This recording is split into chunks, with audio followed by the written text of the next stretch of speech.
ఎవరో కాల్చాలనుకున్న గన్ రంగనాథ్ గారి భుజం పైన పెట్టి కాలుస్తున్నారు. వచ్చే టైమే చెప్తుంది ఇవన్నీ కూడా. అది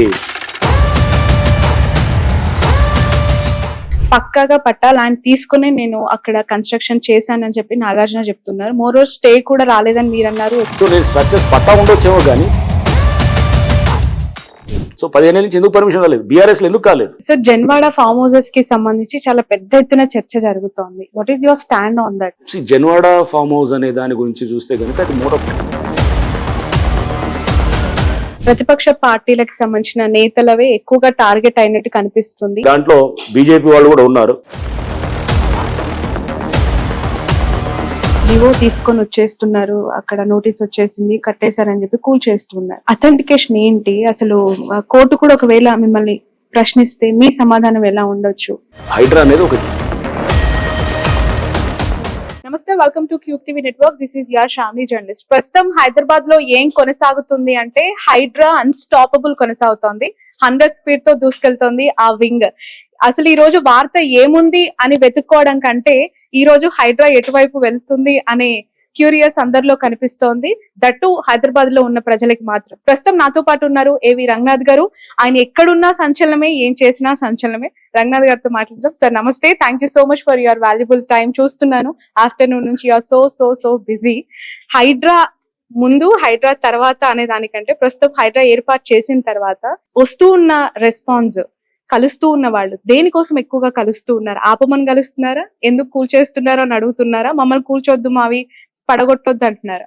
లేదు శ్రావణి గారు, మీరు ఇప్పుడు వెరీ పర్టినెంట్ పాయింట్. ఎందుకంటే హైడ్రా అనేది ఇప్పుడు బాగా మీడియా గ్లేర్ లో వచ్చిన తర్వాత రకరకాల దీంతో వస్తున్నారు. కొంతమంది వచ్చేసి రిక్వెస్ట్లు, అంటే మా ఏరియాలో కూడా ఉన్నాయనేటటువంటి వాళ్ళు కొంతమంది ఉంటారు. కొంతమంది వాళ్ళకి ఆందోళనలు ఉండేవాళ్ళు ఉంటారు. కొంతమందికి ఏంటంటే భయం ఉండేవాళ్ళు ఉంటారు, మాదేమన్నా ఈ ఏరియాలో వస్తుందా అనేటటువంటిది. సో మేము చాలా స్పష్టంగా వాళ్ళకి మా ప్రయారిటీస్ అన్నింటినీ కూడా చెప్తూ, ఒక్కొక్కళ్ళు వచ్చే పర్పస్ డిఫరెంట్ గా ఉంటుండొచ్చు, బట్ బయలులా చాలా మంది వచ్చేసి రిక్వెస్ట్లతో వస్తున్నారు. అంటే మా ఏరియాలో కూడా మా చెరువులు కబ్జా అయినాయి, లేదా మా దగ్గర పార్కులు కబ్జా అయినాయి, లేదా మా దగ్గర ఇట్లా ఓపెన్ స్పేసెస్ గ్రౌండ్స్ ఇట్లా కబ్జా అయినాయి అని చెప్పేసి దాంతో వచ్చేటటువంటి చాలా మంది ఉన్నారు. దీంట్లో మేము ప్రయారిటైజ్ చేసేది చెరువులు అనే దాన్ని ప్రయారిటైజ్ చేస్తున్నాము. దాంట్లో కూడా FTL లో ఉండేటటువంటి దాన్ని ఇంకా ప్రయారిటైజ్ చేస్తాం అనమాట. సో అది మనకి ఎందుకంటే ఇది 50-60 ఏళ్ల నుంచి, దాదాపు మోర్ దెన్ 40-50 years నుంచి జరుగుతున్నటువంటి ఈ విధ్వంసం ఏదైతే ఉందో, ఈ ఎంక్రోచ్మెంట్స్ కానీ, ఈ వాటర్ బాడీస్ ఆక్యుపై చేయటం కానీ, ఇదంతా అనేది ఇది బహుశా చాలా ఏళ్ళు చేయాల్సి వస్తుంది. ఒక 5 ఏళ్ళు 10 ఏళ్ళు దీని మీద కన్సిస్టెంట్ గా పనిచేస్తేనే కొంతవరకు మనం వాటిని జరిగినటువంటి తప్పిదాలని కొంతవరకు న్యూట్రలైజ్ చేయగలుగుతాము. సో దీనికోసం అని చెప్పి ఇప్పుడే వీఆర్ ఫ్లడెడ్ విత్ కంప్లైంట్స్, చాలా వందల వేల కంప్లైంట్స్ వస్తున్నాయి.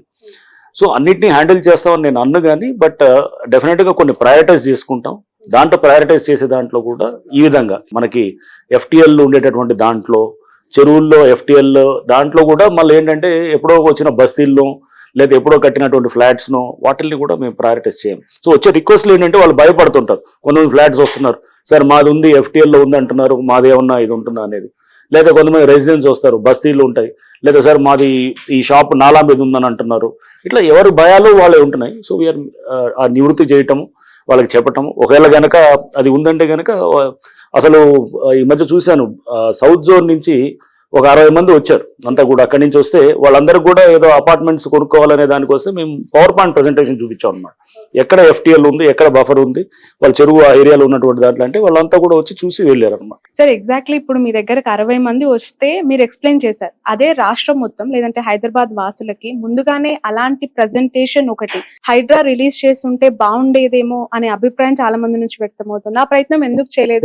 అది 100% చేయాలి. అది ఎందుకంటే ఇప్పుడు దానికోసం కూడా ఇప్పుడు ఆల్రెడీ ఉన్నది, మేము చేయాల్సిన అవసరం లేదు. మీరు వెబ్సైట్కి వెళ్ళి HMDA లేక్స్ అని దానికి వెళ్ళాను అనుకోండి, లేక్స్ ఆల్రెడీ దాంట్లో వెబ్సైట్ లో పబ్లిక్ డొమైన్ లో ఉన్నాయి. ఇంత పెద్ద స్టెప్ తీసుకున్నారు, రైట్. ఇప్పుడు అందుకోసం మేము ఎవరి మీద, కామన్ పీపుల్ మీద వెళ్ళట్లేదు కదా. మేము ఎవరైనా ఫ్లాట్స్ మీద వెళ్ళాము, ఎవరి మీద చేయలేదు. చిన్న ఫ్లాట్స్ వచ్చేవాళ్ళు వాళ్ళ మీద ఎవరు లేదు. అప్కమింగ్ స్ట్రక్చర్స్ ఏదైతే కనుక FTL లో బఫర్ లో అప్కమింగ్ స్ట్రక్చర్స్ కొత్తగా కడుతున్నారో దాన్ని ఇప్పుడు ఆపలేదు అనుకోండి, ముందు ఇంకా ఇట్లానే కొనసాగుతుంటుంది అనమాట. ఇప్పుడు 60% లేకపోతే ఇంకా ఎక్కువ 70-80% ఎంక్రోచ్ అయినటువంటిది బహుశా ఇంకా ఒక 100% ఇంకో 5-10 ఏళ్లలో అయిపోతుంది. సో అందుకోసం అప్కమింగ్ స్ట్రక్చర్స్ మీద పోతున్నాను తప్పు. కానీ అందరికీ చెప్పటం అనే దానికి ఆల్రెడీ HMDA వెబ్సైట్ ఉంది, బట్ మేము కూడా దాన్ని చేయాలనే దాంతో ఉన్నాం. త్వరలో ఏంటంటే ఒక గూగుల్ ఎర్త్ లో అంటే మీరు ఈజీగా పబ్లిక్ అర్థమయ్యే భాషలో వాళ్ళు అక్కడ ఏది వాళ్ళు ఎక్కడైనా కొనాలనుకున్నారు అనుకోండి, అది చెరువులో ఉందా లేకపోతే బఫర్ లో ఉందా ఎక్కడ ఉందనే దాన్ని తెలుసుకోవడానికి కూడా ఈజీగా అర్థమయ్యేటట్టు ఒక యాప్ లాంటిదో వాళ్ళు ఆ ప్లేస్ లో నించొని మేము ఇక్కడ FTL లో ఉన్నాము బఫర్ లో ఉన్నాము అని అంటే కనుక తెలిసిపోతున్నట్టు అలా చేయాలనేది కూడా ఉంది. దాని మీద జరుగుతుంది కూడా ఆల్రెడీ కసరత్తు కూడా జరుగుతుంది. రైట్ సార్, ఇప్పుడు హైడ్రా ఒక్కసారిగా వార్తల్లోకి వచ్చిన తర్వాత FTL అంటే ఏంటి, బఫర్ జోన్ అంటే ఏంటి, వాల్టా చట్టం ఏంటి, లేదంటే గ్రీన్ జోన్ ఏంటి, ఇవన్నీ కూడా తెలుసుకునే ప్రయత్నం చేస్తున్నారు. At the same time question చేస్తున్నారు కూడా ట్విట్టర్ లో, లేదంటే ఫేస్బుక్ లో, లేదంటే ఎవరైనా లీడర్ మాట్లాడితే ఆ పర్టికులర్ వీడియో కింద కమెంట్ చేస్తున్నారు. చాలా హుస్సేన్ సాగర్ చుట్టూ బ్యూటిఫికేషన్ పేరుతో కనుమరుగైపోయిన గ్రీనరీ అంతా కూడా ఇప్పుడు థ్రిల్ సిటీ అవ్వచ్చు, ఈత్ స్ట్రీట్ అవ్వచ్చు, లేదంటే కొత్తగా ఏర్పాటు చేసిన సెక్రటేరియట్, మనము కూర్చొని మాట్లాడుతున్న బుద్ధ భవన్ కూడా బఫర్ జోన్ లో ఉంది కదా అని, దీనికి ఏం చెప్తారు సార్? దీంట్లో చాలా మీరు సెగ్రిగేట్ చేయాలి. ఇప్పుడు మనం కూర్చున్న బుద్ధ భవన్ కానీ లేకపోతే ఇక్కడ ఉన్నటువంటి GHMC కానీ లేకపోతే ఇంకేదైనా పబ్లిక్ ఆఫీసెస్ కూడా ఇవన్నీ కూడా ఏది బఫర్ జోన్ లో ఉన్నాయి లేకపోతే నాలా మీద ఉన్నాయి అనేటటువంటిది కూడా వస్తుంది. మీరు పబ్లిక్ ఫెసిలిటీస్ ఒకలాగా చూడాలి. ఇది సపోజ్ నా ఇండివిజువల్ నేను ఒక కమర్షియల్ కాంప్లెక్స్ కట్టాను, కమర్షియల్ కాంప్లెక్స్ కట్టిన అది బఫర్ జోన్ లో లేదా FTL లో ఉందనుకోండి, దాన్ని డిఫరెంట్ గా చూడాలి. ఈ రెండు ఒకటే కాదనమాట. సో ఇది పబ్లిక్ యూటిలిటీ, ఇది కట్టింది ఇప్పుడు కాదు, 50 ఏళ్ళలో 70 ఏళ్ళలో ఎంత అయింది. బహుశా ఇక్కడ GHMC ఆఫీస్ కట్టి 50 ఏళ్ళు పైన ఉండొచ్చు, ఇది కూడా కట్టించి నాకు తెలిసి 40-50 ఏళ్ళు అయ్యుండొచ్చాము. అంటే ఎప్పుడో కట్టిన వాటిల్ని మనం తీసుకొచ్చి జస్ట్ ఏదో ఆర్గ్యుమెంట్ సేక్ కోసం మనం ఆర్గ్యూ చేయాలంటే కనుక చేయొచ్చు కానీ, but there is a difference. ఇది ఒక పబ్లిక్ యూటిలిటీ కోసం కట్టింది, పబ్లిక్ పర్పస్ కోసం, ఇది పబ్లిక్ బిల్డింగ్. ఇది ఒక ప్రైవేట్ వాడు ఆక్రమించుకొని చెరువులో గనక నా సొంత కన్వెన్షన్ హాల్లో లేకపోతే నా సొంత కమర్షియల్ కాంప్లెక్స్, నా సొంత ఏదో నేను రిసార్ట్ పెట్టుకునే దానికి ఒక ఏది అందరికి సంబంధించిన ఒక గవర్నమెంట్ ఫెసిలిటీ ఉండేదానికి చాలా తేడా ఉంటుంది. బట్ దాన్ని మనం అది ఇప్పుడు కట్టిందా లేకపోతే ఎప్పుడు కట్టిందా అనేది, అంటే ఒకటి సొంత పర్పస్ కోసం చేసేదాన్ని, పబ్లిక్ యూటిలిటీ కోసం చేసేది, పబ్లిక్ పర్పస్ కోసం చేసేదాన్ని, రెండింటిని డిఫరెన్షియేట్ చేయాలన్నమాట. అధికారులది తప్పనట్లేదు, వెళ్ళి స్ట్రక్చర్ ని కూల్చేస్తూ ఉన్నారు. తప్పు ఎవరు చేసినట్లు, శిక్ష ఎవరికి వేస్తున్నట్లు అనే ప్రశ్నకి మీ సమాధానం? లేదు, చాలా కరెక్ట్ అండి. ఇప్పుడు ఎందుకంటే దీంట్లో అధికారులని ఇప్పుడు మేము బాధ్యుల్ని చేస్తూ కూడా ఆల్రెడీ ఈ రోజే మేము తయారు చేసాం రిపోర్ట్స్ కూడా. ఆ కన్సర్న్ పోలీస్ స్టేషన్స్ లో కూడా ఫైల్ చేస్తున్నాం.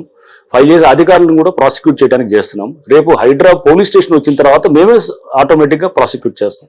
సో చేసిన అధికారులని వదిలే పరిస్థితి ఉండదు. ఎందుకంటే ఇప్పుడు దొంగ సర్వే నెంబర్లు వేసి ఈ ఇరిగేషన్ NOC ఇవ్వకున్నా కానీ కూడా, అది చెరువులో ఉన్నా కానీ కూడా దానికి పర్మిషన్స్ ఇచ్చి చేస్తే కనుక అధికారి డెఫినెట్ గా అతను తప్పిదాన్ని మనం 100% గా దాన్ని ప్రాసిక్యూట్ చేసేటువంటి తప్పిదం కింద తీసుకుంటాం అనమాట.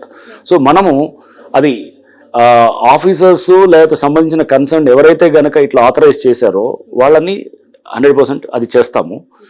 దాంతోపాటు మీరు అన్నట్టు ఏంటంటే ఇప్పుడు కొన్ని ఉంటాయి, ఏది చాలా మంది లేఅవుట్ ఎప్పుడో వేసి ఉంటారు, వేసి ఎప్పుడో వాళ్ళు 50 ఏళ్ల క్రితం లేఅవుట్ వేశారు, వేస్తే చెరువులో వచ్చిన తర్వాత ఎప్పుడో కట్టిన దాన్ని మేము ఇప్పుడు దాని మీద ఏం పోవట్లేదు కదా. అప్పుడు ఆ టైంలో ఇచ్చారంటే అప్పుడు కూడా ఉన్నది. FTL అనేది ఇప్పుడు కొత్తగా వచ్చింది, నోటిఫికేషన్ ఇప్పుడు అయిందేమో కానీ FTL అనేది చెరువు నుంచి మొదటి నుంచి కూడా ఉంటుందన్నమాట. మీరు మెమోరియల్స్ ఆఫ్ లేక్స్ అని ఉంటాయి. మెమోరియల్స్ ఆఫ్ లేక్స్కి వెళ్తే కనుక మీకు ఉస్మాన్ సాగర్ 1920లో పెట్టినప్పుడు మోక్షగుండ విశ్వేశ్వరయ్య గారు హైదరాబాద్ ఫ్లడ్ మేనేజ్మెంట్ కోసము, డ్రింకింగ్ వాటర్ పర్పస్ కోసం 1920లో కట్టినటువంటిది అది. అప్పటి నుంచి FTL కాన్సెప్ట్ ఉంది. బట్ నోటిఫై చేసింది సబ్సిక్వెంట్ గా అయ్యుండొచ్చు కానీ నోటిఫికేషన్ అనేది పబ్లిక్ డొమైన్ లో పెట్టడం. బట్ FTL అనేది అప్పుడు మనకు చూస్తే ఉంటాయి, ఏది పోల్స్ లెక్క పెట్టి స్తంభాలు లెక్క, అది మన కడీలు లెక్క పెడతారు, పెట్టి మీకు అది దట్ ఈస్ అది కూడా నోటిఫికేషనే. ఆ చుట్టుపక్కల అందరికీ తెలుసు ఇది ఎక్కడ FTL ఎక్కడ ఉంటుంది, ఎక్కడ దాకా రావచ్చు, ఎక్కడ దాకా కట్టవచ్చు అనేది కూడా. బట్ ఇది పబ్లిక్ డొమైన్ లో పెట్టేదానికి నోటిఫికేషన్ ఉంటుంది. పాత వాటిల్కి లేఅవుట్స్ ఇచ్చారు, వాటిల మీద పోవాలనేది అలా కాదు. మనం దీన్ని చాలా క్లియర్ గా సెగ్రిగేట్ చేస్తాం. సెగ్రిగేట్ చేసినప్పుడు ఎవరైతే గనక ఇప్పుడు మీరు చూసారు, మేము చేసిన అన్ని కూడా మీరు ఒకసారి చూస్తే అర్థమవుతుంది. ఏం చేసాము, అప్కమింగ్ స్ట్రక్చర్స్ ని డిమాలిష్ చేసాం. ఏది చందానగర్ లో కానీ లేకపోతే నిజాంపేటలో కానీ, లేకపోతే గనక చింతల చెరువులో గనక మీరు చూస్తే గనక చిన్న చిన్న షెడ్స్ లాగా వేసి వెనకాల బ్యాక్గ్రౌండ్ లో ఒక లీడర్ ఉండి అతను వీళ్ళని ముందు పెట్టి చేసిన దాన్ని డిమాలిష్ చేసాం FTL లో వచ్చిన వాటిని. సిమిలర్ గా గండిపేట దగ్గర ఉన్నటువంటి వాటిల్లో కూడా అక్కడ రిసార్ట్స్, పెద్ద పెద్ద రిసార్ట్స్ వచ్చాయి, దానికి సంబంధించి కూడా డిమాలిష్ చేసాం. బొమ్మూరుకు దావులలో కూడా అప్కమింగ్ స్ట్రక్చర్స్ ఏదైతే కనుక కడుతున్నారో ఆ పక్కన కట్టినవి ఆల్రెడీ ఎప్పుడు ఉన్నాయి 3-4, దాన్ని డిమాలిష్ చేయలేదు, కడుతున్న దాన్ని డిమాలిష్ చేశాం. సో మీకు చూస్తే అట్లానే ఎన్ కన్వెన్షన్ ని డిమాలిష్ చేయడానికి కూడా ఎందుకు కారణం, అదే ఆ కన్వెన్షన్ దానికి పర్మిషన్స్ లేవు, పర్మిషన్స్ లేకుండా FTL లో ఉంది. సో FTL లో ఉందా లేదా ఇదంతా అనేది డిస్కషన్ పేపర్స్ మీద ఉండొచ్చేమో కానీ అక్కడికి వెళ్ళి చూస్తే ఎవరికైనా కానీ ఒక నేకెడ్ ఐకి మనకు అర్థమైపోతుంటది. ఆ నీళ్ళలో వచ్చి అలలు వచ్చి అక్కడ గోడకి ఏది రిటెన్షన్ వాళ్ళకి తగులుతున్నప్పుడు అది చెవుల్లో ఉందా లేదా అనేటువంటి గుడ్డని చెప్పగలుగుతాడు అనమాట. 2 సార్లు ఎక్స్ వేదికగా ఒక అంగుళం గజం స్థలం కూడా నేను కబ్జా చేయలేదు, లేదంటే ఎంక్రోజ్ అవ్వలేదు, పక్కాగా పట్టా ల్యాండ్ తీసుకుని నేను అక్కడ కన్స్ట్రక్షన్ చేశానని చెప్పి నాగార్జున చెప్తున్నారు. మోరోవర్ స్టే కూడా రాలేదని మీరు అన్నారు, వచ్చిందని అక్కడ నుంచి వస్తుంది. ఏం జరిగింది? అసలు నోటీసులు ఇచ్చారా ఫస్ట్ ఆఫ్ ఆల్ మీరు ఎన్కన్వెన్షన్ కి? పట్టా ల్యాండ్ అనేది ఫస్ట్ ఒక దానికి మనం క్లియర్గా ఉండాలి. పట్టా ల్యాండ్ అనేది మీరు చూస్తే గనక శిఖం పట్టాస్ అంటారు. అంటే దాన్ని శిఖం పట్టాలు అంటే ఏంటంటే చెరువు ఉంటుంది, చెరువులో శిఖం పట్టా అంటే గనక చెరువులో డెడ్ స్టోరేజ్ వచ్చినప్పుడు, అంటే డెడ్ స్టోరేజ్ అంటే ఏంటి, బేసిక్ కొంతవరకే ఉంటుంది వాటర్, మిగతాది వాటర్ ఉండదు. ఎప్పుడు వస్తుంది డెడ్ స్టోరేజ్ అనేది? ఖరీఫ్లో వర్షం వస్తుంటది, రబీకి వచ్చేటప్పటికి వాటర్ తగ్గిపోతుంది, తగ్గిపోయినప్పుడు అప్పుడు ఒక పంటను వేస్తారనమాట. దాన్ని ఏక్ ఫసలి అంటారనమాట, మన మామూలు పాతకాలంలో కూడా ఏక్ ఫసలి అనేది. సో అంటే శిఖం పట్టాలో వ్యవసాయం చేసుకోవడానికి ఇచ్చినటువంటిదే, అంటే అగ్రికల్చర్ పర్పస్కి అక్కడ ఆ భూమి ఉంటుంది. సో పట్టాలంటే ఇప్పుడు మీకు ఉండొచ్చు ఒక చెరువులో, సపోజ్ మీకు ఒక చెరువు దగ్గర ఏదో చెరువు దగ్గర మీకు పట్టా ఉంది, మీరు పట్టాన్ని నాకు అమ్మొచ్చు, నేను కొనుక్కుంటా, నాకు రిజిస్టర్ అవుతుంది. రిజిస్టర్ అయిన తర్వాత నేను దేనికి వాడాలి? కేవలం ఇరిగేషన్ అంటే వ్యవసాయం వరకే వాడాలి, స్ట్రక్చర్స్ రేస్ చేయడానికి కాదు. దాంట్లో చేయకూడదని చాలా స్పష్టంగా ఉంటుంది అనమాట. సో నేను స్ట్రక్చర్స్ పట్టా ఉండొచ్చేమో కానీ బట్ స్ట్రక్చర్స్ లేవు కాబట్టి పర్మిషన్ ఇవ్వలేదు GHMC. మరి 15 ఏళ్ళ నుంచి ఎందుకు పర్మిషన్ రాలేదంటే దానికి చెప్పాలి కదా ఆన్సర్. సో 15 ఏళ్ళ నుంచి ఎందుకు పర్మిషన్ రాలేదు, BRSలో ఎందుకు కాలేదు, బిల్డింగ్ రెగ్యులేషన్ అనే దానికి కూడా ఆన్సర్ ఉండాలి కదా. సో అది పట్టా ఉండొచ్చేమో కానీ but it is not meant for raising structures. పెళ్లిళ్ళు ఈ రోజు ఒకటి రేపు ఒకటి ఉన్నాయి, ఆ పెళ్లిళ్ళు చేసుకోవాల్సిన వాళ్ళు వచ్చి అక్కడ చాలా గోల చేశారు అనేది నిజంగానే. ఆ ఇంటీరియర్స్ కావచ్చు, ఏసీస్, లైట్స్, అక్కడ ఉన్న కొన్ని గూడ్స్ లైక్ సోఫా సెట్స్ అవన్నీ కూడా వాళ్ళకి ఆ ఓనర్ అనే వారికి అథారిటీ ఉంటుంది, కొనుక్కొని అందులో పెట్టుకుంటారు. నోటీస్ ఇవ్వటం వల్ల ముందస్తుగా అవి వాళ్ళు క్లియర్ చేసే అవకాశం ఉండేది కదా. సో పూర్తిగా అక్కడ నోటీస్ ఇచ్చామండి. నోటీస్ ఇవ్వలేదని ఎందుకు అనుకుంటున్నారు? నోటీస్ ఇచ్చాము, we have followed the due process. వాళ్ళు ఆ డ్యూ ప్రాసెస్ మేమంతా ఫాలో అవుతూనే వాళ్ళకి మధ్యాహ్నం కల్లా స్టే తెచ్చుకోగలిగారు. సో మీరు ప్రాసెస్ ఫాలో అవుతూనే చేస్తాం. కొంతమంది ఒకళ్ళిద్దరికి ఇబ్బంది అయి ఉండొచ్చు, వాళ్ళకి మ్యారేజెస్ ఇబ్బంది అయిందంటే కనుక మీకు బెంథమ్స్ థియరీ ఆఫ్ యూటిలిటేరియన్ ప్రిన్సిపల్ అని ఒకటి ఉంటుంది. బెంథమ్స్ యూటిలిటేరియన్ ప్రిన్సిపల్ ఏంటంటే maximum good for maximum people అనమాట. అంటే ఎక్కువ మందికి మంచి చేసేది అది కావాలన్నమాట. ఒకళ్ళిద్దరు నష్టపోతారని చెప్పేసి 99% మంచి చేసేదాన్ని ఆపరన్నమాట. సో ఒకళ్ళిద్దరు అనే దానికి డెఫినెట్ గా వాళ్ళకి దానివల్ల నష్టం అయి ఉండొచ్చేవో కానీ నేను కాదనలేను, వాళ్ళ మ్యారేజ్ పెట్టుకునే దానికి డిస్టర్బ్ అయి ఉండొచ్చు. బట్ దానివల్ల ఓవరాల్ గా మీకు సమాజం మీద వచ్చినటువంటి ఇంపాక్ట్ కూడా మనం చూడాలన్నమాట. ఏదైనా డిపార్ట్మెంట్ సంచలనాల డిపార్ట్మెంట్ మీకు వస్తుందా, లేదంటే మీ చేతిలోకి వచ్చినాక ఆ డిపార్ట్మెంట్ సంచలనం అవుతుందా? నాకు ముందు నుంచి కూడా ఒక క్యూరియస్, రంగనాథ్ గారు ఏది చేసినా ఒక సంచలనం. చివరికి ఈ రోజు మీ ఇంటి దగ్గర సెక్యూరిటీ పెడితే కూడా అది ఒక వార్త అయిపోయింది స్టేట్ వైడ్ గా కూడా. మెడికో ప్రీతి ఇష్యూ, అమృత ప్రణయ్ ఇష్యూ అవ్వచ్చు, లేదంటే ట్రాఫిక్ ఇష్యూ, కార్స్ కి బ్లూ ప్రింట్ కి సంబంధించి అప్పుడు చాలా సెన్సేషనలిజం అయింది. ఇప్పుడు హైడ్రా కూడా అదే కోలోకి వచ్చేసింది. అంటే సెన్సేషన్ ఎందుకైతే నాకు తెలియదు కానీ బట్ నేను ఒక స్టెప్ 2-3 స్టెప్పులు ముందుకు వెళ్తాను. సపోజ్ మీరు ఒక గాంజాది నల్గొండలో ఉన్నప్పుడు గాంజాది పట్టుకున్నాం అనుకోండి, అక్కడతో ఆపేది ఉండదు అనమాట. దాని సోర్స్ అయినటువంటి AOB ఏరియాలోకి వెళ్ళి మేము అప్పుడు ఫైరింగ్ చేయడం జరిగింది అనమాట. చేసినప్పుడు అది సెన్సేషన్ అంటే ఏంటంటే రూట్స్కి వెళ్తాం. రూట్స్కి వెళ్ళినప్పుడు న్యాచురల్గా దానికి వల్ల అంటే ప్రాబ్లమ్ అక్కడ చూడకూడదు సూపర్ఫిషియల్గా. దాని నెక్స్ట్ 3-4 స్టెప్స్ లోపలికి వెళ్తే కనుక అసలు సమస్య అక్కడ ఉంటుంది అనమాట. ఇప్పుడు హైడ్రా కూడా ఎందుకు disaster management, asset protection 2 components ఉంటాయి. డిజాస్టర్ మేనేజ్మెంట్, డిజాస్టర్ రెస్పాన్స్ అనేది ఓకే, మామూలుగా మీరు ఇంతకుముందు టిపికల్గా వర్షం పడితే కనుక పారలు పలువులు పట్టుకొని రోడ్డు మీద మ్యాన్హోల్స్ పక్కన చేసేది. నేను ట్రాఫిక్లో 5 ఏళ్ళు ఉన్నాను, నేను DCPగా చేశాను అండ్ సిటీ ట్రాఫిక్ చీఫ్గా చేశాను. సో నాకు తెలుసు ట్రాఫిక్ సమస్యలు ఎలా ఉంటాయనేది కూడా ఈ వర్షం వచ్చినప్పుడు. బట్ సమస్య అక్కడ కాదు, సమస్య ఇక్కడ ఉంటుంది అనమాట. ఏది అసెట్ ప్రొటెక్షన్ దగ్గర, ఏది చెరువులు ఆక్రమించుకోవటం, నాళాలంతా మొత్తం ఆక్రమించుకోవటం తోటి సమస్య అక్కడి నుంచి వచ్చేది. మనకు కనపడేది కాజ్, ఇది ఎఫెక్ట్ అక్కడ అనమాట. సో అందుకోసం మనం ఎప్పుడు కూడా రూట్ కాజ్ లోకి వెళ్లాల్సిందే తప్పు కానీ పైన కనబడే సూపర్ఫిషియల్ ఎఫెక్ట్ మీద మనం ఉండకూడదు. హైడ్రా అనౌన్స్ చేసిన మరుక్షణమే మీకు కంప్లైంట్స్ ఏ స్థాయిలో వస్తున్నాయి, ఎలాంటి కంప్లైంట్స్ ఎక్కువగా వస్తున్నాయి సార్? మోర్ ఓవర్ ఈ డిపార్ట్మెంట్ ఇంతకు ముందు కూడా EVDM enforcement and vigilance directorate గా కొనసాగింది. అందులో వచ్చిన ఫిర్యాదులు కూడా మీరు కన్సిడరేషన్ చేసి వాటిపైన చర్యలు తీసుకోవడం జరుగుతుందా? ఉంటుంది. కంప్లైంట్స్ అనేది ఎట్లా ఉంటుందంటే మనము కంప్లైంట్స్ అనేది మనం ఒకసారి వర్క్ తోటి ట్రస్ట్ బిల్డ్ చేసామనుకోండి, పబ్లిక్ కూడా నమ్మకంతో వస్తారు, వచ్చి చెప్తారు. బట్ ఎక్కువ కంప్లైంట్స్ వచ్చినప్పుడు కూడా ఫ్లడెడ్ విత్ కంప్లైంట్స్ కూడా మనం అన్ని హ్యాండిల్ చేయలేకపోతే కూడా కష్టం అవుతుంది. సో ఇప్పుడు అందుకోసం ఆర్గనైజేషన్ ని గ్రో అవుతుంది. సో మీరు త్వరలో గవర్నమెంట్ నుంచి కూడా మాకు పెద్ద ఎత్తున కూడా సిబ్బంది కూడా ఇస్తున్నారు. అదంతా కూడా బహుశా ఇట్ టేక్స్ అబౌట్ నేను అనుకోవటం ఒక 15 రోజులు 1 month అంతా అవుతుంది. అయ్యేటప్పటికి ఇంకా మాకు మోర్ నెంబర్ ఆఫ్ టీమ్స్ రావటము, more number of complaints handle చేసే మెకానిజం వస్తున్నప్పుడు ఇది ఉంటుంది. బట్ కంప్లైంట్స్ ఆటోమేటిక్ గా ఐ టేక్ ఇట్ యాజ్ ఒక మీకు అంటే ఫర్ ఇన్స్టెన్స్ వరంగల్ వెళ్ళాను నేను. వరంగల్ పోలీస్ కమిషనర్కి వెళ్ళినప్పుడు ఫస్ట్ వెళ్తే ఎవరు లేడు, అసలు ఒకళ్ళిద్దరు కూడా రావట్లేదు. ఎప్పుడైతే మనం ఒక 5 కేసులు 10 కేసులు హ్యాండిల్ చేసే విధానం చూసినప్పుడు పబ్లిక్ ట్రస్ట్ అనేది నమ్మకం కలిగితే కనుక న్యాచురల్ గా అక్కడ ఇక రోజుల తరబడి క్యూలు పెట్టి వచ్చేవాళ్ళు, అంటే వ్యవస్థలో ఎక్కడో చోట పరిష్కారం దొరకాలని కోరుకునే వాళ్ళు ఉంటారు అనమాట. వాళ్ళకి ఎక్కడో ఒక రే ఆఫ్ హోప్, అంటే ఒక చిన్న ఎక్కడో ఆశ అనేది కనబడినప్పుడు వాళ్ళు వెల్కమ్ అండ్ దాన్ని నిలబెట్టుకోవడానికి ట్రై చేస్తాం. సో నేను చేస్తానని నేను అనట్లేదు, కానీ ఓ ప్రయత్నం అయితే గట్టి ప్రయత్నం అయితే చేస్తాం. ఆ చేసే క్రమంలో ఇప్పుడు ఎక్కడున్నా కానీ కూడా ఇప్పుడు కంప్లైంట్స్ వస్తున్నాయంటే కనుక ఐ టేక్ ఇట్ ఒక మంచి పరిణామంగానే తీసుకుంటాను. ఐ డోంట్ సే దట్ దాన్ని నెగిటివ్గా తీసుకోను. జనాలు ఓకే ట్రస్ట్ మనం బిల్డ్ చేస్తున్నాం ఏమో అని అనుకుంటాం, ఇంకా జాగ్రత్తగా బిల్డ్ చేయాల్సిన అవసరం ఉంటుంది. ఎందుకంటే ఆ బాధ్యత ఇంకా మనం జాగ్రత్తగా తీసుకెళ్ళాలి. ఎందుకంటే ఇంతమంది నీతో నమ్మకంతో వచ్చినప్పుడు నువ్వు దాన్ని ఇంకా ముందు తీసుకెళ్లాలంటే ఇంకా నమ్మకంగా పనిచేయాల్సి వస్తుంది. హైడ్రా అనేది ఒక్కసారి ఏర్పాటు చేసిన తర్వాత ఇది ఒక పొలిటికల్ హైడ్రామాగా మారిపోయిన పరిస్థితి. కౌంటర్స్ రీకౌంటర్స్ అనేక పార్టీస్ నుంచి కూడా కొనసాగుతూ ఉన్నాయి. ఒక పార్టీ వాళ్ళు అంటున్నారు మిమ్మల్ని సంకిలం చెరువు పైన నిర్మించిన ఎడ్యుకేషనల్ ఇన్స్టిట్యూట్స్ MIM కి సంబంధించి కూల్ చేసే దమ్ముందా అని మిమ్మల్ని ప్రశ్నిస్తున్నారు. మరొకరు అంటారు నాది తప్పు ఉంటే నేను అక్రమంగా కడితే వచ్చి కూల్ చేయండి అని ఇంకోరు చెప్తున్నారు. అసలు మీకు ఏం ప్రెషర్ అనిపించట్లేదా సార్? ఈ పొలిటికల్ అఫిలియేషన్ ఏ విధంగా డ్రైవ్ చేస్తుందండి? దానికి పొలిటికల్ ఎవరికి వాళ్ళు మీకు దమ్ముందా, మీకు ఇది ఉందా అది ఉందా అనే దానికి నేను రియాక్ట్ కాదలుచుకోలేదు. అవన్నీ కూడా ఎవరికి వాళ్ళు వాళ్ళ పొలిటికల్ వాళ్ళ కంపల్షన్స్ లేకపోతే వాళ్ళ ఇంట్రెస్ట్ని డ్రైవ్ చేసుకోవడానికి చేసేటటువంటి వాటికి I don't need to react ఎవరికి కూడా. సో మాకు అక్కడ చేసేటప్పుడు ఒక పద్ధతి క్రమం బట్టి పోతాము. సో డెఫినెట్గా FTLలో ఒక ఎడ్యుకేషన్ ఇన్స్టిట్యూషనో లేకపోతే ఇది వచ్చినప్పుడు దాన్ని 100% దాని మీద యాక్ట్ చేయాల్సి వస్తుంది. బట్ చేసే క్రమంలో చాలామంది పిల్లలు ఉంటారు, చాలామంది వాళ్ళ అకాడమిక్ లైఫ్ ఉంటుంది, కాలేజెస్ ఉంటారు, స్టూడెంట్స్ ఉంటారు, స్కూల్స్ ఉంటాయి. సో వాళ్ళని ఒక బిల్డింగ్ మనం ఏది డెమాలిష్ చేసి మనం ఏదో విజయ గర్వంతో ఇది ఏదో FTLలో మొత్తం తీసామని అంటే కనుక పొరపాటు. ఆ FTLలో చెరువును పరిరక్షణ అందింపడటం పిల్లల అకాడమిక్ లైఫ్ ని కూడా మనం జాగ్రత్తగా చూసుకోవాల్సిన అవసరం ఉంటుంది. అలానే వదిలేసేది కాదు, మనం ఒక టైం ఫ్రేమ్ ఇవ్వాలి, ఇచ్చేసి వాళ్ళకు ఒక 6 months అకాడమిక్ ఇయర్ అయిపోగానే డెఫినెట్ గా అప్పుడు దిల్ బి లైబుల్ ఫర్ ఇది వెకేట్ చేసేటట్టు కూడా ఉండాలి. సో హైడ్రా కూడా హ్యూమానిటేరియన్ గ్రౌండ్స్ ఉన్నాయి, ఆ కోవలోకి వర్తిస్తుంది చూస్తుందంట. హైడ్రా అనేది ఫైనల్ గా మనుషులతోటి నిండి ఉంటుందండి. హైడ్రా అనేది ఒక మాన్స్టర్ ఏం కాదు, సో మనుషులతోటే ఉంటుంది.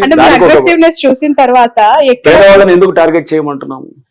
చిన్న చిన్న ఎప్పటి నుంచి వచ్చిన వాళ్ళు ఎందుకు టార్గెట్ చేయమంటున్నాము? ఎందుకు ఓన్లీ రిసార్ట్స్ నో లేకపోతే కమర్షియల్ గా ఉండేవాళ్ళు లేకపోతే ఎవరో దాన్ని ఒక అంటే ఎఫ్లూయెంట్ సెక్షన్స్ ఎందుకు టార్గెట్ చేయాలనుకుంటున్నాం అంటే దీంట్లో డిఫరెన్షియేట్ చేయాలి. అందరినీ ఒకే తీసుకురావడం అనేది ఇట్స్ నాట్ కరెక్ట్ కాదు. గవర్నమెంట్ కూడా ఆ విధంగానే ఇంటెంట్ తోటే ఉంది. అండ్ నేను కూడా ఆ విధంగా పనిచేస్తానని నన్ను ఇక్కడికి తీసుకొచ్చినట్టు. అంటే ఎప్పుడు ఒక పాలసీ అనేది ఉన్నప్పుడు దానికి 2 వైపులా కూడా మనం జాగ్రత్తగా ఆలోచన చేయాలి. అండ్ ఇది సామాన్యులకి లేకపోతే పేదవాళ్ళకి ఇబ్బందికరమైన పాలసీని తీసుకొచ్చి మనం చేయటం అనేది కాదు. ఈ సిస్టమ్ని మ్యానిపులేట్ చేస్తున్న వాళ్ళ మీద మనం డెఫినెట్ గా మనం హార్ష్ గా యాక్ట్ చేయాలి. సార్ ఈ ఎంటైర్ ప్రాసెస్ లో ఈ హైడ్రాకి సంబంధించి ఒక పొలిటికల్ కౌంటర్ సార్, దీనికి మీరే చాలా గట్టిగా సమాధానం చెప్తారా లేదంటే కౌంటర్ ఇస్తారా అని నేను ఈ క్వశ్చన్ అడుగుతున్నాను. ఎవరో కాల్చాలనుకున్న గన్ను రంగనాథ్ గారి భుజం పైన పెట్టి కాలుస్తున్నారు అని చెప్పి మాట్లాడే వాళ్ళకి మీరు ఇచ్చే సమాధానం? వచ్చే టైమే చెప్తుంది ఇవన్నీ కూడా. అది నా భుజం మీద నుంచి పెట్టి కాలుస్తున్నారా లేదా లేకపోతే అసలు పబ్లిక్ గుడ్ కోసం చేస్తున్నారా మీకే అర్థమవుతుంది.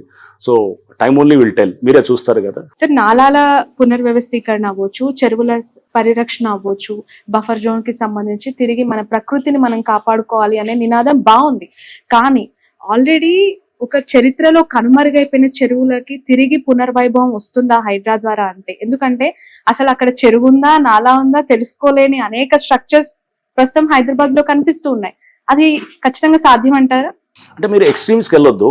అనేది ఆల్రెడీ 100% ఆక్యుపై అయిన చెరువుని కాదు, అట్లీస్ట్ ఇప్పుడు 60% 50% ఉన్న చెరువుని కాపాడుకోవచ్చు. అండ్ కొంతవరకు ఉన్నదాన్ని రివైవ్ చేయడానికి ట్రై చేస్తాము. మరి పూర్తిగా పోయిన చెరువుని అంతా కూడా నేను తీసుకొచ్చి 100% ఉన్నదాన్ని మళ్ళీ పూర్తిగా చెరువుని రివైవ్ చేస్తానని అనట్లేదు. బట్ ఒక సీరియస్ అటెంప్ట్ అనేది చేసినప్పుడు ఇప్పుడు లాట్ ఆఫ్ డిస్కషన్ జరుగుతుంది. ఇన్నాళ్ళు బఫర్ జోన్ అంటే తెలియదు, FTL అంటే తెలియని వాళ్ళు ఇప్పుడు ఏంటి అనేది తెలుసుకుంటున్నారు. ఇప్పుడు ఒక కబ్జా చేయాలంటే కనుక 1-2 సార్లు జాగ్రత్తగా చేస్తారు. మీరు చూస్తున్నారు ఇప్పుడు చాలా ఎంక్రోచ్మెంట్స్ కూడా అసలు నేనే ఆశ్చర్యపోతున్నాను. రోజు చాలా జరుగుతున్నాయి హైడ్రాకి సంబంధం లేకుండా. మరి ఇన్నాళ్ళు ఎందుకు జరగలేదు, ఇప్పుడు ఎందుకు జరుగుతున్నాయి? సో అంటే ఒక కల్చర్ చేంజ్ కూడా వస్తుంది. That is what we precisely want. అంటే మనుషుల ఆలోచన విధానంలో కూడా ఆఫీసర్స్ కూడా జాగ్రత్త, లుక్ మీరు చేయకపోతే కనుక రేపు వచ్చి వీ విల్ డిమాలిష్, ఫస్ట్ వాళ్ళకే ఇస్తాం. అండ్ రేపు మేము డిమాలిష్ చేస్తే కనుక దాంట్లో ఆఫీసర్స్ ని ఎవరైతే బాధలు ఉన్నారో వాళ్ళని డెఫినెట్ గా దిల్ బి బుక్డ్ అనమాట. హైదరాబాద్ కామన్ పీపుల్ కి హైదరాబాద్ ద్వారా కమిషనర్ ఆఫ్ రంగనాథ్ గారు ఎలాంటి సలహా ఇస్తారు? ఒక సలహా ఇవ్వమంటే, అంటే దీనికి సంబంధించి ఒక పానిక్ వాళ్ళలో కనిపిస్తోంది, మా ఇల్లు కూల్చేస్తారేమో, మా ఇల్లు నేలమట్టం అయిపోతుందేమో, ఒక భయంతో ఉన్న వాళ్ళకి మీరు ఇచ్చే ఒక అమూల్యమైన సలహా. సామాన్యులు ఎవరు పేదవాళ్ళు ఇప్పుడు ఇల్లు కట్టుకొని వాళ్ళు ఉన్న వాళ్ళని ఎవరిని జోలికి వెళ్ళము. మిడిల్ క్లాస్ వాళ్ళు ఎవరు కూడా వాళ్ళు ఇల్లులు కట్టుకొని వాళ్ళు ఉన్న వాళ్ళని ఎవరి జోలికి వెళ్ళము.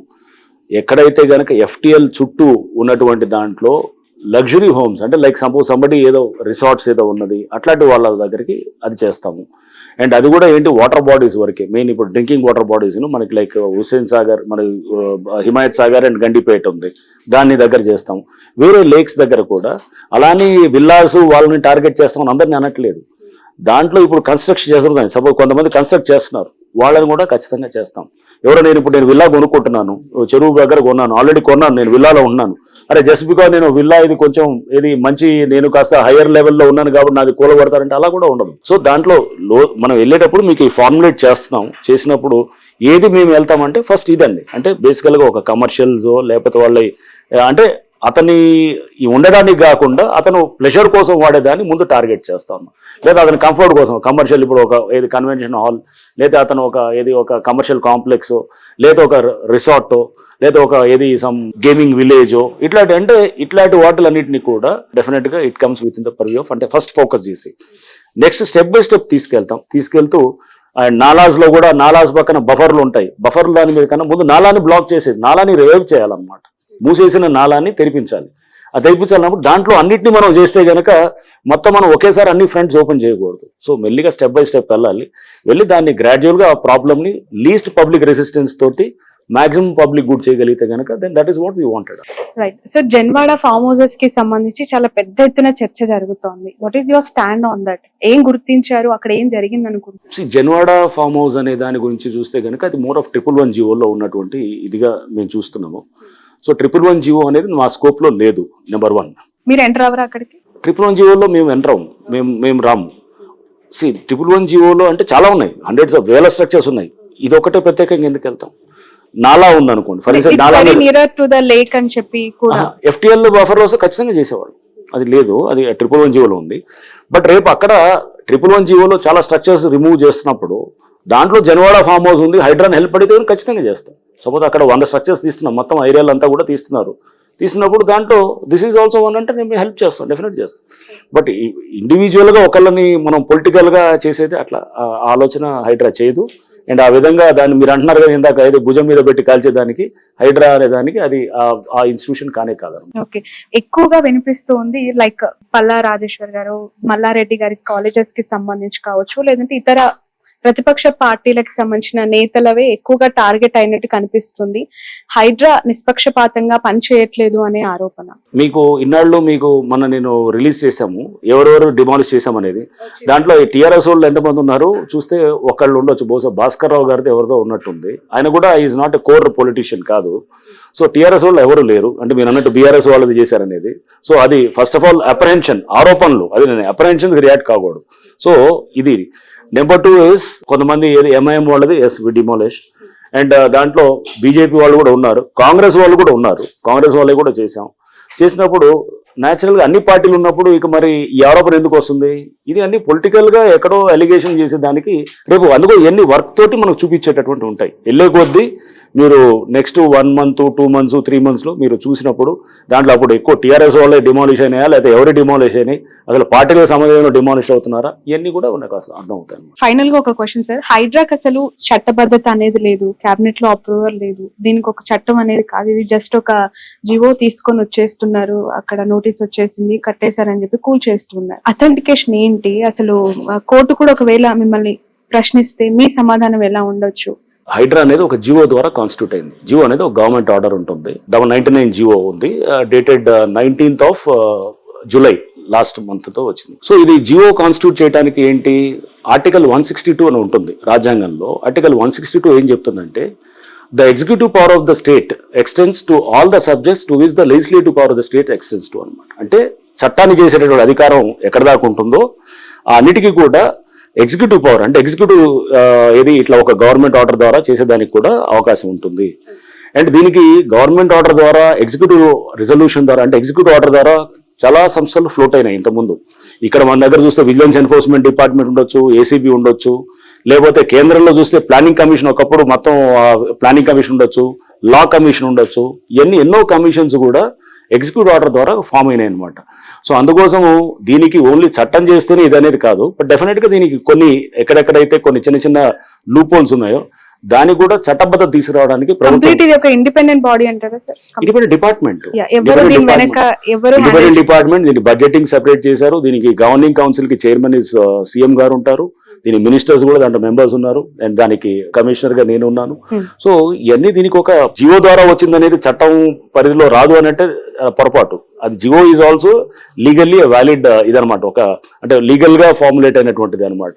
రైట్. విస్తరించడానికి పోలీస్ స్టేషన్స్ అన్నారు, చాలా కొత్తగా అనిపించింది sir. Finally conclude with that, ఎన్ని పోలీస్ స్టేషన్స్ ఏర్పాటు చేయబోతున్నారు, ఎంత స్టాఫ్ పెంపొందించాలని అనుకుంటున్నారు? ఒక పోలీస్ స్టేషన్ తో పెట్టాలండి హైదరాబాద్. అక్కడ కంప్లైంట్స్ ఏ రకంగా తీసుకునే అవకాశం ఉంది స్టేటస్ కోసం? అంటే ఇప్పుడు మీరు ఒకటి ఎక్కడన్నా ఒక లేఅవుట్ ఉందనుకోండి, లేఅవుట్ లో వాళ్ళు దొంగ లేఅవుట్లు వేసి, లేకపోతే ఆల్రెడీ ఎగ్జిస్టింగ్ లేఅవుట్ లో పార్కులు ఉన్నాయి, దాన్ని తీసేసి ఇంకో లేఅవుట్ వేసి దాన్ని మళ్ళీ అమ్మారనుకోండి, అమ్మితే కనుక దాన్ని చెక్ చేస్తాం. అట్లానే దొంగ పర్మిషన్లు తీసుకొచ్చి ఎక్కడో ఒక చోట వాళ్ళు చెరువుల్లో పర్మిషన్స్ కాకుండా ఎక్కడో నెంబర్లు వేసి చేశారనుకోండి, అది కూడా ప్రాసిక్యూట్ చేస్తాం. ఇట్లా రకరకాలుగా ఉంటాయి అనమాట. అంటే మన కేసెస్ దీంట్లో అంటే గవర్నమెంట్ అసెట్స్ ని ప్రొటెక్ట్ చేసే క్రమంలో క్రిమినల్ గా ఎవరన్నా గనక చేస్తే గనక వాళ్ళ మీద ప్రాసిక్యూట్ చేయడానికి పోలీస్ స్టేషన్ పనికొస్తుంది. Right. Entire social media, digital మీడియాలో మీకు చాలా మంచి అప్లాజ్ అనిపిస్తుంది సార్. చాలా మంది అప్రిషియేటబుల్ కమెంట్స్ అనేవి టువర్డ్స్ హైడ్రా వాళ్ళు ఎక్స్ప్రెస్ చేస్తూ ఉన్నారు. ఎలా ఉంది ఆ ఫీల్? ఎక్స్పెక్ట్ చేశారా? ఎందుకు అంటే విమర్శించే వాళ్ళు అక్కడ స్ట్రక్చర్ కోల్పోయిన వాళ్ళు అయి ఉంటారు, కానీ రాష్ట్ర వ్యాప్తంగా కూడా ఇలాంటి పనులు చేయాలని కోరుకుంటున్న వాళ్ళు కూడా ఉన్నారు. ఎలా చూస్తున్నారు? నేనేది అప్లాస్ కోసం, క్రిటిసిజం కోసం నేను ఎప్పుడు పనిచేయను. అక్కడ మేము నాకు మ్యాండేట్ గవర్నమెంట్ ఇచ్చింది. నేను మొదటి రోజు ప్రెస్ మీట్ పెట్టినప్పుడు కూడా చెప్పాను, ఒక మ్యాండేట్ ఉన్నప్పుడు రకరకాల మంది రకరకాల మాటలు చెప్తారు, కానీ నీ ఆబ్జెక్టివ్ ఇచ్చింది గవర్నమెంట్, నాకు స్పష్టంగా ఒక జీవో రూపంలో ఇచ్చింది. ఆ మ్యాండేట్ కోసం పనిచేసేటప్పుడు దాన్ని మెచ్చుకునే వాళ్ళు ఉంటారు, క్రిటిసైజ్ చేసే వాళ్ళు ఉంటారు. అవన్నింటినీ అతీతంగా పనిచేస్తుంటాం. సోషల్ మీడియాలో అప్లాజ్ వస్తే గుడ్, క్రిటిసిజం వస్తే కూడా ఓకే గుడ్, దాని నుంచి కరెక్ట్ చేసుకుని మళ్ళీ పోతుంటాం. ఈ ఎంటైర్ ప్రాసెస్ లో రేవంత్ రెడ్డి గారి కమెంట్స్ ఏంటి సార్? సీఎం గారు he has given all the freedom and దీనికి కావాల్సినటువంటి మొత్తం స్టాఫ్ ని, బడ్జెట్ ని టాప్ ప్రయారిటీ కింద తీసుకున్నారు సీఎం గారు. తీసుకొని దీనికి చాలా ఇంపార్టెన్స్ ఇస్తున్నారు. ఎందుకంటే కబ్జాలంటే రేపు భయపడాలి. అసెంబ్లీలో కూడా చెప్పారు, కబ్జాలంటే కనుక ఇక్కడ భయపడాలి, ఆ వాతావరణం తీసుకురావాలి. అంతేగాని జంగిల్ రాజ్యం నడవకూడదు. జంగిల్ రాజ్యం నడిచామనుకోండి, మనం ఒక నాగరిక సమాజంలో ఉన్నదానికి ఇష్టానుసారంగా ఎవడంటే వాడు వచ్చేసి కబ్జాలు చేస్తున్న క్రమంలో చేస్తే కనుక దెన్ ఐ డోంట్ థింక్ అది కరెక్ట్ కాదు. ప్రభుత్వం ఆ ఇంటెంట్ తో ఉంది కాబట్టి they have created this organisation. Sir, ఇంకా వరంగల్, లైక్ ఖమ్మం ఇలాంటి కొన్ని సిటీస్ లో ఏర్పాటు చేయాలి, ఇమీడియట్ గా యాక్టివ్ అవ్వాలి అని కోరుకునే వాళ్ళకి మీరేం చెప్తారు? అది గవర్నమెంట్ తీసుకునే డెసిషన్ బట్టి ఉంటుంది. సో ప్రస్తుతం యాజ్ ఇట్ ఈస్ మాకే ఇదే చాలా హెవీ అయిపోతుంది. సో అది గవర్నమెంట్ నిర్ణయాలు బట్టి మేము ముందుకు పోతాం. Right. Thank you so much sir. Thank you. ఇది రంగనాథ్ గారితో special interview. That's all for now. Hospitality industry is a people-liked industry. It gives me the license to be creative and to be a constant learner. I'm lucky to have Sun as my driving force towards my goal. Sun International, Hyderabad, Visakhapatnam.